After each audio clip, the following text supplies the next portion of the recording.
साथीहरु नमस्कार, स्वागत छ यहाँलाई 99% लोकसेवा युट्युब च्यानलमा। आज हामी सेक्सन अफिसरको 4th पेपर शाखा अधिकृत चतुर्थ पत्रको 2.7 पाठ अर्थात बजेट चक्र बारे छलफल गर्ने छौं, जहाँ बजेट निर्माण, कार्यान्वयन र मूल्याङ्कनको कुरा गरिनेछ। यदि तपाई सेक्सन अफिसरको 2nd, 3rd र 4th पेपरको तयारीमा हुनुहुन्छ भने हाम्रो च्यानलको playlist section officer written paper गएर हेर्न सक्नुहुनेछ वा माथिको आई बटन वा तल्लोको डिस्क्रिप्सन बक्समा पनि गएर अन्य पाठहरू अध्ययन गर्न सक्नुहुन्छ। सुरु गरौँ आजको पाठ बजेट चक्र, बजेटको निर्माण, बजेटको कार्यान्वयन र बजेट मूल्याङ्कन सम्बन्धमा।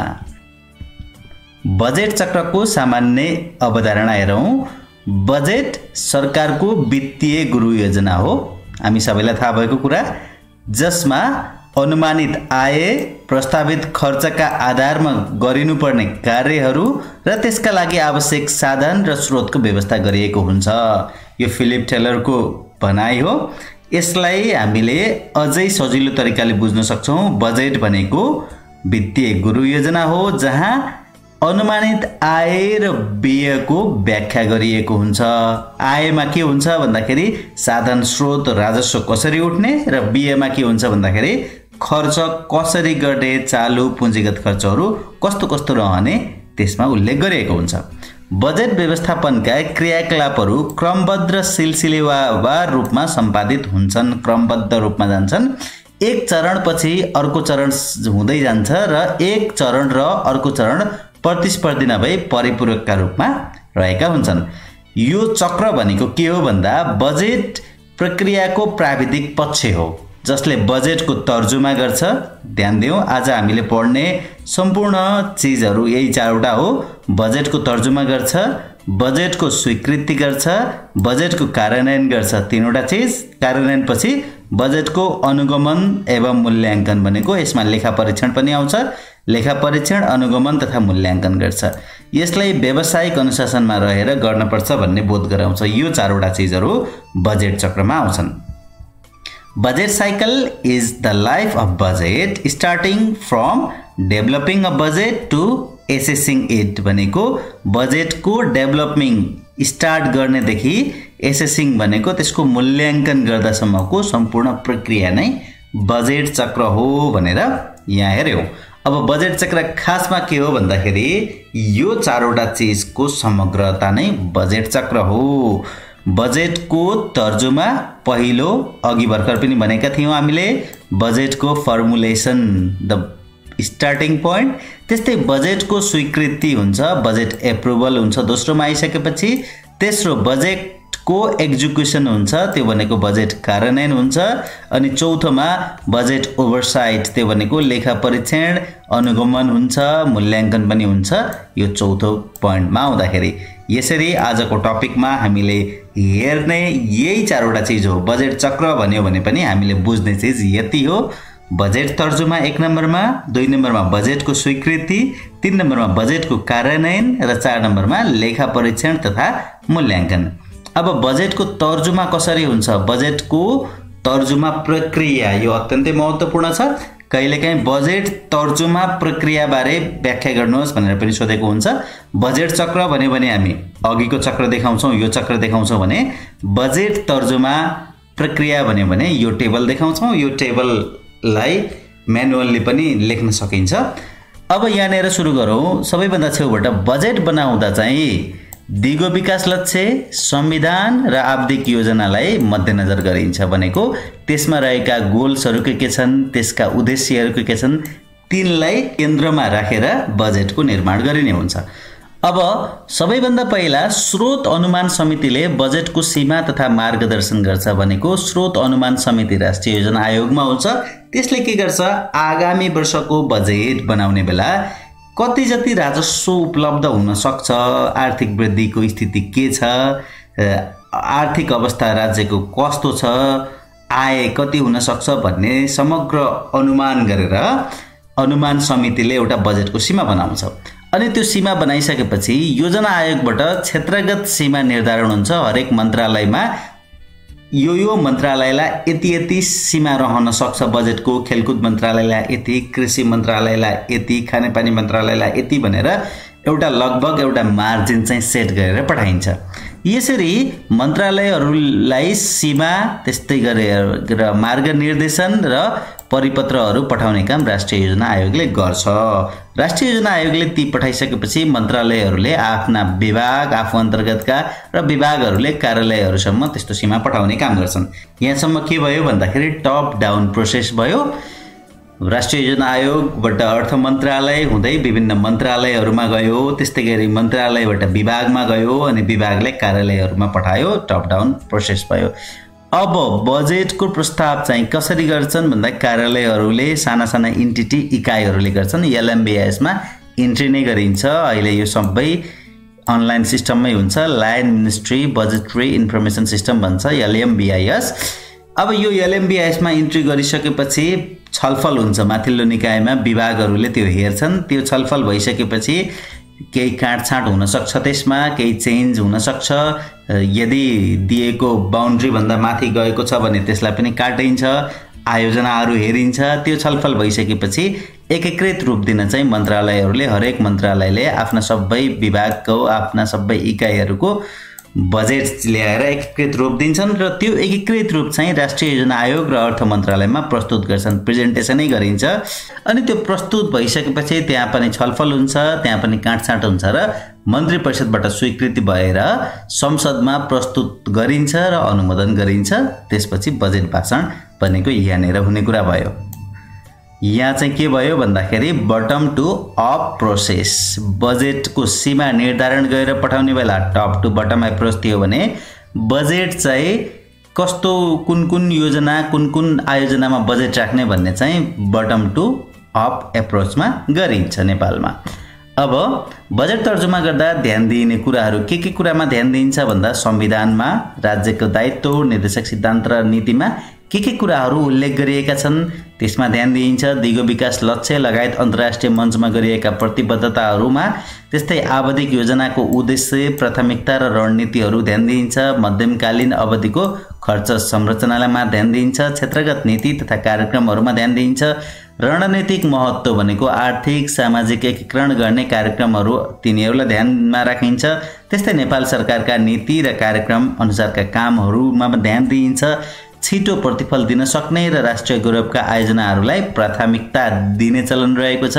त्यस्तै कार्यान्वयन योग्यता भनेको संस्थागत क्षमता कस्तो छ, प्राविधिक क्षमता कस्तो छ, सामाजिक सहयोग रहेको विषयहरूमा बजेटमा अलि बढी ध्यान दिने गरिन्छ।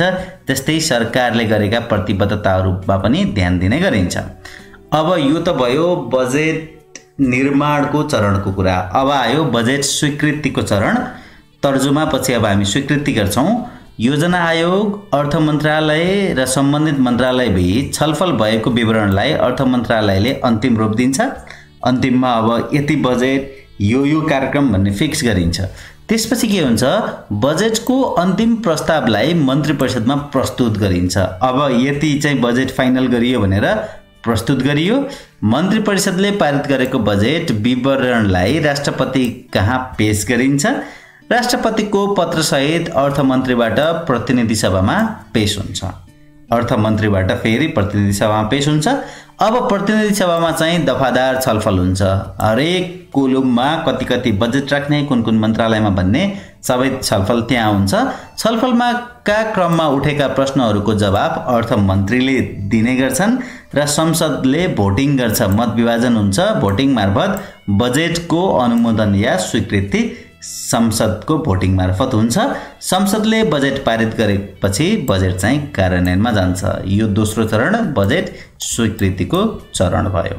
अब तेस्रो चरणमा गयौँ हामी, बजेट कार्यान्वयनको चरण। अब पहिलो चरण के थियो, बजेट तर्जुमाको चरण थियो, त्यो हेरिसक्यौँ। दोस्रो चरण तर्जुमा भइसक्यो, फाइनल भइसकेपछि बजेट स्वीकृतिको चरणमा गयो। स्वीकृति पनि भएर अब तेस्रो चरण बजेट कार्यान्वयनको चरण हेरौँ। संसदबाट बजेट अनुमोदन भएपछि कार्यान्वयनको क्रम सुरु हुन्छ। बजेट अनुमोदन संसदले गर्छ, स्वत भइसक्यो। खर्च गर्ने निकायले अख्तियारी र विनियोजन विवरण वा योजना स्वीकृतिको सूची प्राप्त गर्दछन्। कुन कुन निकायले खर्च गर्ने, कुन कार्यालयमा कति अख्तियारी गयो, बजेट कति गयो, विनियोजन कति भयो भनेर त्यहाँ हेरिन्छ। त्यस्तै यी निकायहरूले कोष तथा लेखा नियन्त्रक कार्यालयबाट निकासा लिन्छन्। हरेक जिल्लामा कोष तथा लेखा नियन्त्रक कार्यालयहरू हुन्छन्। ती कार्यालयले बजेटको निकासा दिन्छन्, खर्च क्रियाकलापहरू गर्छन्, जस्तै कार्यक्रम सञ्चालन गर्छन्, अन्य भुक्तानीका कामहरू पनि गरिन्छ। निकासा र खर्चको निर्धारित ढाँचामा लेखा राखिन्छ, एकाउन्टिङ गरिन्छ, अनि गरिएको काम वा खर्चको विवरण आवधिक रूपमा माथिल्लो निकायमा पठाइन्छ। भनेको आवधिक रूपमा बजेटको खर्च कति भयो, त्यस्तै गरी बजेटको निकासा कति भयो भनेर माथिल्लो विभाग त्यस्तै गएर मन्त्रालयहरूमा पठाउने काम गरिन्छ। त्यस्तै वर्ष सकिएपछि आर्थिक विवरण बनाई लेखा परीक्षण बनाइन्छ। त्यो बजेट कार्यान्वयनको चरण भयो। त्यस्तै लेखा परीक्षणमा औँल्याइएका बेरुजुलाई फर्च्यौट गरिन्छ र सुझाव कार्यान्वयन गरिन्छ। यो समग्रमा बजेट कार्यान्वयनको चरण भयो। अब बजेट कार्यान्वयन प्रभावकारिताका लागि नियन्त्रण हुन्छ विभिन्न तरिकाबाट। जस्तै अर्थ मन्त्रालयबाट पनि नियन्त्रण गरिरहेको हुन्छ, हेरिरहेको हुन्छ।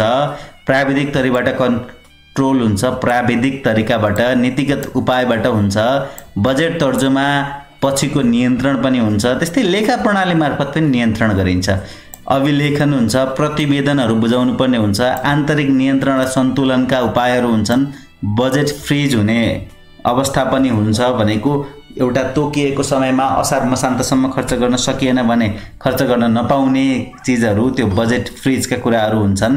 त्यस्तै गरेर बजेटमाथि संसदीय नियन्त्रण त स्वतः हुन्छ, किन भन्दा बजेटमाथि छलफलै हुन्छ, संक्षिप्त छलफल हुन्छ, दफादार छलफल हुन्छ, बजेटमा भोटिङ हुन्छ। विनियोजन ऐन र आर्थिक विधेयकमाथि पनि स्वीकृति गराउनु पर्ने हुन्छ संसदले। त्यस्तै संसदीय दृष्टिगोचर भइरहन्छ बजेट कन्ट्रोलमा। त्यस्तै स्वतन्त्र निकायद्वारा पनि नियन्त्रण हुन्छ।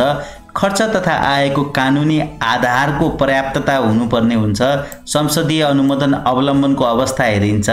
अख्तियारवालाले खर्चको स्वीकृति गरेको अवस्था छ छैन हेरिन्छ।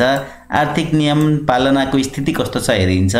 त्यस्तै कार्यविधिगत नियन्त्रण भनेको आर्थिक कार्यविधि ऐनहरू हुन्छन् र अन्य कानुनहरूको कार्य प्रक्रिया हुन्छ। त्यही प्रक्रिया अनुसार नै खर्च गर्ने हुन्छ। जसरी पाए त्यसरी बजेट खर्च गर्न पाइँदैन, त्यसको नियम हुन्छ। क्षेत्रगत कार्यविधि र स्थापित मान्यताहरूको अवलम्बन गरिन्छ। स्थापित मान्यताहरू के कस्ता हुन्छन्, त्यही मान्यताहरूका आधारमा बजेटको खर्च गरिने गरिन्छ। त्यसरी बजेटको नियन्त्रण पनि भयो। र अब चौथो तथा अन्तिम लेखा परीक्षण तथा मूल्याङ्कन फेजमा आयौँ। पहिलो के थियो? बजेट तर्जुमा। दोस्रो के थियो? बजेटको स्वीकृति। तेस्रो के थियो? बजेटको कार्यान्वयन। र चौथो के छ भन्दाखेरि लेखा परीक्षण तथा मूल्याङ्कन। अब यहाँनिर हेरौँ, बजेट अनुसार सरकारी आय र व्ययको हिसाबको लेखा परीक्षण गर्ने कार्य महालेखा परीक्षकबाट हुन्छ। महालेखा परीक्षकले चाहिँ अब अडिट गर्छ, फाइनल अडिट भन्छौँ त्यसलाई हामी। महालेखा परीक्षकबाट बजेटको कार्यान्वयन मितव्ययिताका आधारमा, नियमितताका आधारमा, प्रभावकारिता, त्यस्तै कार्य दक्षता र औचित्यताको हिसाबले लेखा परीक्षण गरिन्छ। अब महालेखा परीक्षकबाट लेखा परीक्षण भए पश्चात सोको प्रतिवेदन राष्ट्रपति समक्ष पेश हुन्छ। राष्ट्रपतिले सो प्रतिवेदन प्रधानमन्त्री मार्फत संसद समक्ष प्रस्तुत गर्ने संवैधानिक व्यवस्था छ। साथसाथै हरेक मन्त्रालयहरूमा मन्त्रालय स्तरीय विकास समस्या समाधान समिति हुन्छ र राष्ट्रिय योजना आयोगमा राष्ट्रिय विकास समस्या समाधान समिति हुन्छ। एनड्याक र यमड्याक भनिन्छ। यी समितिमा बजेट तथा खर्चको छलफल तथा मूल्याङ्कन हुन्छ। यसरी लेखा परीक्षण गरिन्छ, त्यस्तै मूल्याङ्कन पनि गरिन्छ बजेट चक्रको क्रममा। अब नेपालमा बजेट चक्रको वर्तमान अवस्था भन्दा समष्टिगत आर्थिक स्थितिको विश्लेषण हुन्छ, मध्यमकालीन खर्च संरचनाको तयारी गरिन्छ, स्रोत अनुमान र सीमा निर्धारण गरिन्छ, बजेट सीमा र मार्गदर्शन वितरण गरिन्छ। अब यहाँसम्म चाहिँ बजेटको सुरुमा बजेट पेश गर्नको लागि फन्डामेन्टल्सहरू तयार गरिएको चिज हो। यहाँसम्म राष्ट्रिय योजना आयोग र अर्थ मन्त्रालयले काम गरिरहेका हुन्छन्। अब त्यसपछि बजेट प्रस्ताव र छलफल गरिन्छ। यो कहाँ हुन्छ भन्दा कार्यालयहरूमा। त्यस्तै बजेटको सिद्धान्त र प्राथमिकतामाथि छलफल हुन्छ। त्यस्तै आय व्ययको प्रस्तुति हुन्छ, छलफल र संसदीय अनुमोदन हुन्छ। त्यस्तै बजेट निकासा र खर्च नियन्त्रण गरिन्छ, कार्यक्रम कार्यान्वयन, बजेट रोक्का र बजेट समर्पण गरिन्छ। त्यस्तै गरेर बजेट कार्यक्रमको अनुगमन र मूल्याङ्कन हुन्छ अनि लेखा परीक्षण हुन्छ। भनेको पहिला सबैभन्दा पहिला यी केही बुँदाहरूमा बजेटको सिलिङ दिइन्छ, त्यसपछि के हुन्छ बजेट तलबाट छलफल हुँदै आउँछ। यो दोस्रो ठाउँमा आइसकेपछि त्यसपछि बजेट के हुन्छ भन्दा निकास हुन्छ, छलफल हुन्छ, तर्जुमा हुन्छ। त्यसपछि बजेटको निकासा गरिन्छ, निकासा गरिसकेपछि बजेटको खर्च गरिन्छ, कार्यान्वयन गरिन्छ अनि अन्तिममा बजेटको लेखा परीक्षण गरिन्छ। यी समग्र चीजहरू खास गरी त्यही चारवटा बुँदाहरूबाट आएको हो। 1 नम्बरमा बजेट तर्जुमा हुन्छ, 2 नम्बरमा बजेटको के हुन्छ स्वीकृति हुन्छ, 3 नम्बरमा बजेटको कार्यान्वयन हुन्छ अनि 4 नम्बरमा के हुन्छ बजेटको लेखा परीक्षण हुन्छ, अनुगमन हुन्छ अनि मूल्याङ्कन पनि हुन्छ। अब बजेट निर्माण प्रक्रियाका चुनौतीहरू के हुन् नेपालमा भन्दा आयका स्रोतहरू न्यून हुनु, स्वतः हाम्रो डिमान्डहरू धेरै छ भने रिसोर्सहरू कम छ, बढ्दो जनअपेक्षा भइरहेको छ, योजना बजेट र कार्यक्रमहरू बीच उचित तालमेल हुन सकिरहेको छैन। योजना एकातिर छ, बजेट अर्कोतिर छ अनि कार्यक्रमहरू अर्कोतिर छन्, त्यो भइरहेको छ। त्यस्तै गरेर इन्क्रिजमेन्टल बजेट प्रणाली छ, हरेक वर्ष बढोत्तरी बजेट प्रणाली अवलम्बन गरिएको छ।